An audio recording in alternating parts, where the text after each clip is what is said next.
So, time to talk about some little known facts about World War II. Everybody knows about the bombs being dropped on Hiroshima and Nagasaki, but would it surprise you that there are several other cities that were on the top of the list? One was the Imperial Palace.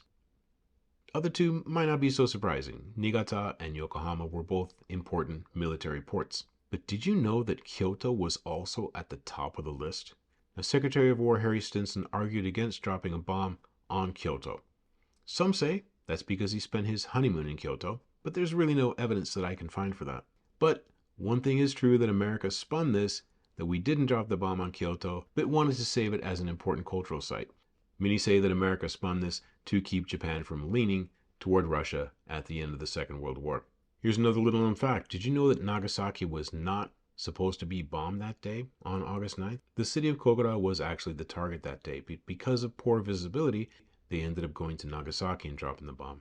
Another little known fact, on August 15th, when Emperor Hirohito went on the radio to announce the surrender, this was the first time that most Japanese people had ever heard the voice of the emperor. Some other interesting facts about World War II. After the war, many people called for the execution of Emperor Hirohito. Now, MacArthur argued against this. He knew that executing the emperor would completely destroy the soul of the Japanese people.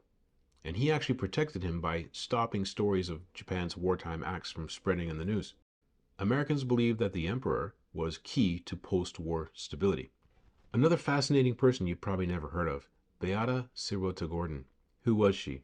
Well, she was the woman who helped write the Japanese Constitution. She lived in Akasaka for 10 years as a child, was totally fluent, could read, write, and speak Japanese. During the war, she helped out America, kind of as a spy, helping crack the Japanese code, listening into Japanese transmissions, and interpreting for the American military. Now, after the war, she planned to go about her regular life, but her parents were held as prisoners in Karuizawa. She wanted to come back to Japan, but the only way she could do that was to get a job with the US military. So she did that.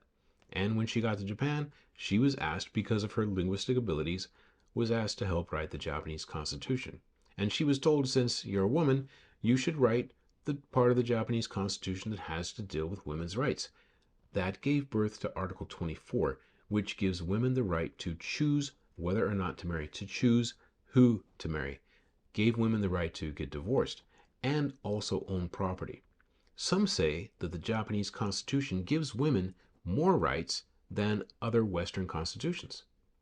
Now, Article 26 also gives women the right to education. But the most incredible thing about Beata Sirota Gordon was that she did this at the age of 22.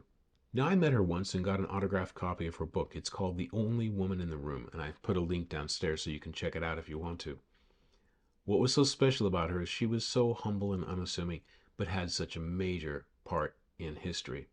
She never sought to be a celebrity, never sought credit for her work. She only spoke out and wrote a book because she felt that Article 9, renunciation of war in the Japanese Constitution, deserved to be defended, and the story needed to be told. But probably the most surprising thing about World War II when it comes to Japan is that the war did not end in 1945 when Japan surrendered. When the peace treaty was signed in 1952, that's when the war ended.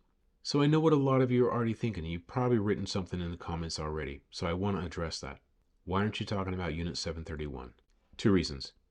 Number one, it's not unknown, it's well known, so it doesn't really fit technically into a video about little known facts about World War II. Number two, it's way too controversial. I don't want to get this video taken down. I just got monetized. I don't want to lose monetization on my videos or get my channel deleted. And I prefer to talk about the fun stuff.